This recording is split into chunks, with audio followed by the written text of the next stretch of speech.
Bueno, picardías de los tiempos electorales, esto decía Alberto Fernández. ¿Qué hay detrás de los sellos partidarios? Y también hablamos de estos candidatos que no pueden, no tienen chances de ganar la elección, pero pueden torcerla para un lado o para el otro. Está aquí con nosotros Joaquín Morales Solá. Bienvenido, Joaquín. Muchas gracias. Un placer tenerte aquí. Igualmente estar acá. Bueno, muy bien. Recién veíamos específicamente la candidatura de José Luis Espert, que dio muchísimo que hablar en estos últimos días. A ver, José Luis Espert, en primer lugar, ¿quién es? Es un economista importante, es un economista inteligente, que ha escrito buenos libros. Yo la verdad que lo respeto mucho como economista. Inclusive escribí el prólogo de uno de sus libros de economía, ¿no? Claro, sí, sí. No de política. Me sorprendió mucho cuando él planteó la candidatura presidencial. ¿Por qué? Porque, a ver, él era un economista consultado mucho por los medios, por los programas políticos, pero no era un hombre popular ni era un hombre que tenía un partido, una estructura partidaria. Se supone que cuando alguien llega a la candidatura presidencial es porque tiene una trayectoria en la política y porque tiene una estructura partidaria detrás de él. Claro, totalmente. Los partidos, sí, aunque han dejado de existir, el domingo de elecciones son necesarios. Totalmente. ¿No? Sí. Además, desde el punto de vista de la ley, son necesarios para inscribirse como candidato. Claro. Bueno, y él lo ha sufrido en carne Claro, propia, hay que tener un partido para poder inscribirse. Nadie se puede inscribir por sí solo como candidato a nada. No. Tiene que tener un partido. Por eso me extrañó, y la verdad que no comparto su decisión de ser candidato a cualquier precio. Me parece que una cosa era la vocación o la decisión difícil de explicar de ser candidato a presidente, otra cosa es ser candidato a presidente a cualquier precio. Claro. Y cualquier precio significa ir a la góndola de un supermercado y sacar el sello de un partido, sí, que puede ser de centro, de derecha, de más derecha. A ver, el partido que ahora lo ha ungido como candidato a presidente es un partido que llegó a la notoriedad en las últimas elecciones por haber defendido, por lo menos su principal candidata, María Granata,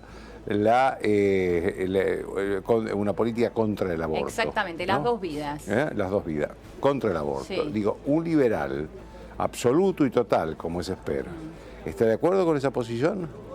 Él dijo que dentro de su partido había diversas posiciones y que él de alguna manera estaba de acuerdo con la despenalización del aborto, pero no la legalización del aborto. Bueno, a ver, digamos, me parece que son juegos de palabras para Sí. explicar lo inexplicable. Sí. Un liberal absoluto se supone que respeta la vocación, la decisión de cada persona de hacer lo que quiere.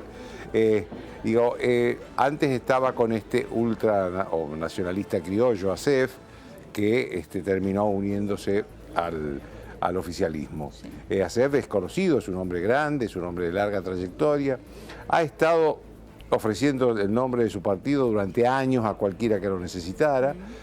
Lo único que se sabe de él es que es un hombre de posiciones muy nacionalistas.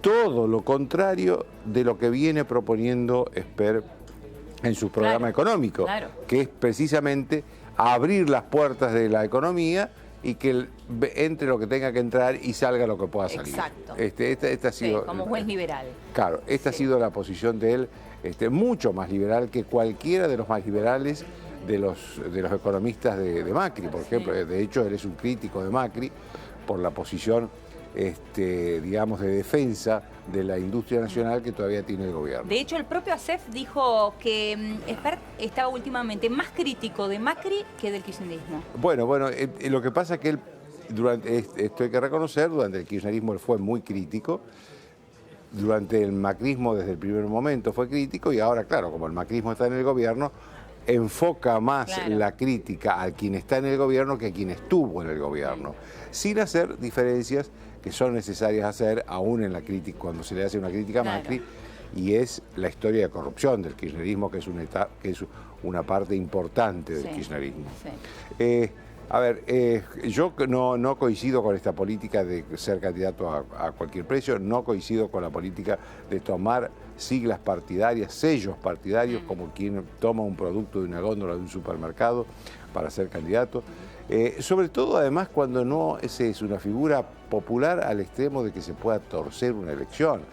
Digamos, tampoco creo que vaya a sacarle muchos votos a Macri. De hecho, en estos últimos días ha estado tan furioso contra Macri que no creo que ninguno que me haya tenido mínimamente un desencanto con Macri haya dicho, bueno, lo voy a votar a Esper, lo vote a Esper, porque ya Esper es la expresión más dura y más crítica, más Ahora, crítica inclusive que el kirchnerismo, ¿no? Que se cuida. Uno creía que los votantes de Esper eran aquellos desencantados de Macri, pero por otro lado antikirchneristas. Claro, que sirven para las primarias de agosto, nada más, ojo, porque, digamos, en las primarias de agosto, cuando se vea, yo siempre recuerdo la elección del 2015, la elección del 2015, Scioli le ganó por 8 puntos en la primaria a Scioli, que era una diferencia importante. Mucha gente se asustó ante eso, mucha gente que no quería que Scioli sea y que votaron por otras alternativas. En la primera vuelta, Scioli le ganó por 3.6 o 3.7. Le ganó, pero claro, achicó mucho la diferencia. Y eso se tomó como una victoria de Macri, que terminó proporcionándole a Macri la victoria en la segunda vuelta. Digo, estos partiditos sirven para las primarias, porque después la gente, cuando ve que son uno u otro los que van a ganar y no hay terceros en discordia, entonces directamente se van a lo que se llama el voto útil. Claro, totalmente. El voto útil. Pero me parece que acá hay otros valores que preservar. Hay que preservar el valor, por ejemplo, de la representación auténtica y del respeto a la ley. No se puede ser, digamos, tomar un partido porque está inscripto. A todo esto falta, que dice la justicia electoral, que tiene dos instancias, la jueza María Servini de Cubría, que lo va a resolver en primera instancia, y la Cámara Nacional Electoral, porque son candidaturas presidenciales, ¿no? Hay que ver si estos partidos reúnen las condiciones para tener un candidato presidencial. A todo esto, él presentó este nuevo partido después del vencimiento de la fecha del sábado. Si bien es cierto que puede haber modificaciones de los partidos, no de los candidatos, hasta el 22 de junio. Es cierto, es cierto. Es cierto que ASEF también lo abandonó a último momento, ¿no? Es cierto que lo abandonó a último momento, pero esta es la diferencia que hay entre alguien de PRO y un peronista. ¿Por qué? Porque este es un movimiento de Pichetto. Porque hasta que se movió Pichetto, los dirigentes de PRO trataban de convencerlo a Esper de que se bajara de su candidatura, porque creían que la mayor parte de sus votos en ese momento eran de Macri. Y claro, no se puede convencer a una persona tan decidida a ser candidato y tan convencida de que es tan importante, por otro lado. Claro. Ahora, sin embargo, ¿no le dieron de esta manera más importancia de la que realmente tiene? Claro, en ese momento sí. Y lo que hizo Pichetto fue una solución peronista. Le sacó el partido. Claro. No lo convenció a él, le sacó el partido. No, apareció directamente con la foto. Con la foto, claro, le sacó el partido. Durante 48 horas estuvo sin partido y de pronto apareció este partido, que yo no sé si tiene personería nacional, porque él es un candidato a presidente de la Nación.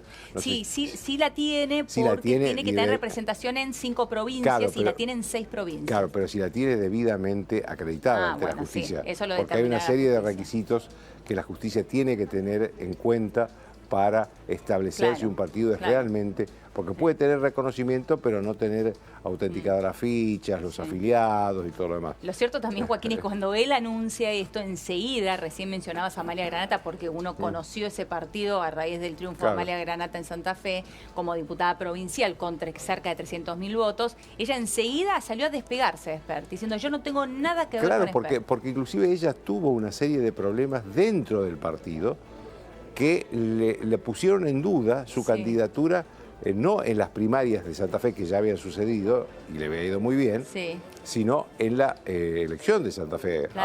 Pusieron en duda su participación en la elección de Santa Fe por las discrepancias que ella tenía con la estructura de ese partido, que es muy rara, porque ese partido viene fundado por socios, por quienes fueron en algún momento socios de Biondini, dirigente neonazi, digamos, viene de ese ultranacionalismo, ultraderecha, muy parecido al neofascismo,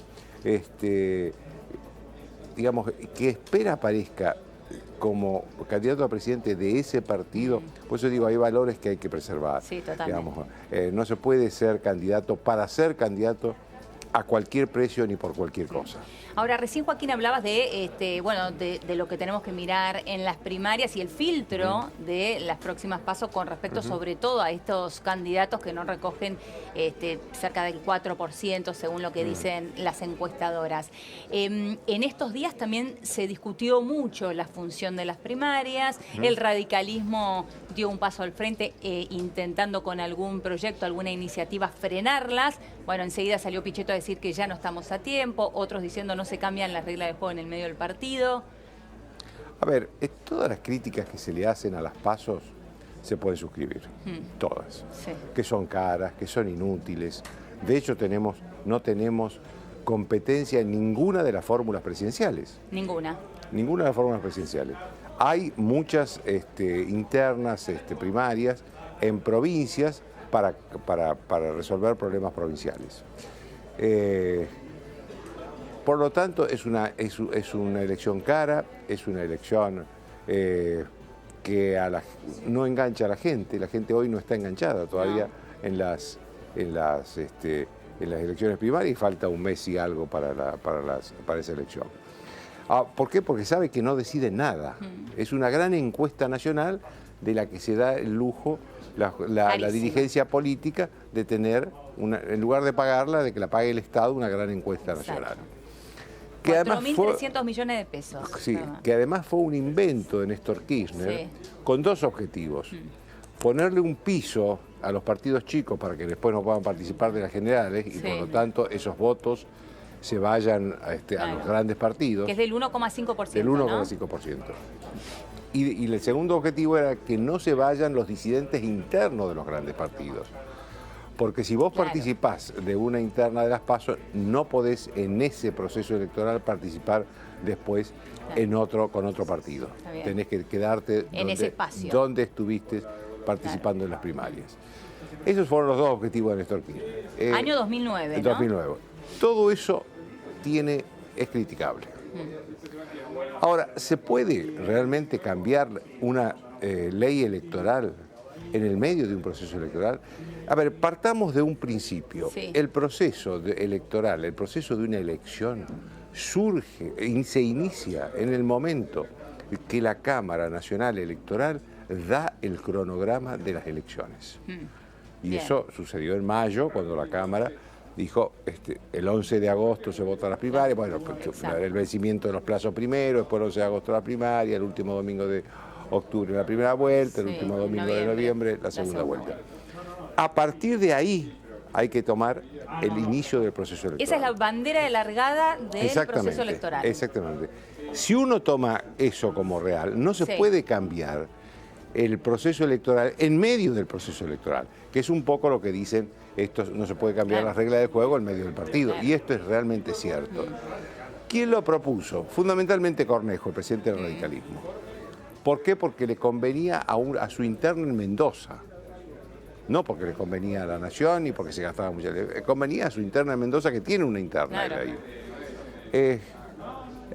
No se puede nacionalizar un problema provincial porque el presidente de un partido nacional tiene un problema en esa interna provincial. Claro, totalmente.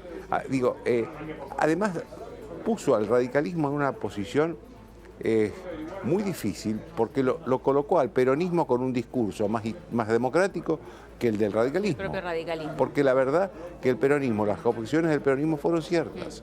Es cierto. Ahora, es cierto también que esta propuesta de eliminar las PASO surgió hace tiempo por parte del oficialismo. ¿No? Y lo podrían haber hecho, pero eso se tiene que hacer un año que no sea electoral. Que no sea electoral, está bien. Por ejemplo, si ganara... Un año par. Si ganara si ganara el kirchnerismo, no, porque es una iniciativa de ellos, no lo van a cambiar. Pero si ganara Macri o Labaña, por ejemplo, el año próximo se podría, que no hay elecciones, se podría poner en discusión si se mantienen o no las PASO. Claro. Pero si no, digamos, en un año electoral no se puede poner. En primer lugar, porque es muy difícil cambiar una decisión electoral que tiene que ver con una ley, porque tiene que pasar por el Congreso al ser ley, necesita una mayoría especial, que es la mayoría absoluta de los miembros del cuerpo, Es decir, no la mayoría de los que están sentados ahí, sino la mayoría de la totalidad. De la totalidad, claro, no de los miembros, que están presentes. De cada una de las cámaras, Sí. no de una de las cámaras, sino de cada una de las cámaras. Y por lo tanto, es muy difícil hacer eso. Entonces, se plantea un problema que es casi imposible de sacarlo, Sí. que es absolutamente... a ver, no es elegante plantear un cambio de relaciones, de reglas del juego en el medio del partido. Claro, y que surgen un montón de Claro. especulaciones, sospechas de por qué se quiere cambiar Y ahora. que le das además un discurso desde el oficialismo a la oposición para que te cuestione Sí. por uno por uno de los capitales políticos más importantes que tiene el gobierno, que es el respeto a las reglas de la leyes. democracia. Totalmente. Entonces, nada, digamos, este juego no benefició a nadie del oficialismo, y digo del oficialismo porque lo planteó el Claro. oficialismo, y por el contrario terminó beneficiando al discurso de la oposición. ¿Y por qué? Porque la oposición, en este caso, tenía razón frente a esta gente, a estos dirigentes Veremos si oficiales. finalmente el año que viene se da este debate, porque lamentablemente en Porque la se olvidan de Argentina, esto, claro. fuera de las elecciones se olvidan, Exacto. la siguen conservando, como se olvidan de muchas cosas. Se olvidan de la boleta única, de la boleta electrónica, nada de esos temas que tienen que ser resueltos forzosamente en años no electorales, Exacto. aunque las mayorías parlamentarias siguen siendo las mismas, Sí. pero se tocan en años no electorales. Se acuerdan cuando ya se avecina la Claro. elección y en ese momento ya es difícil hacerlo.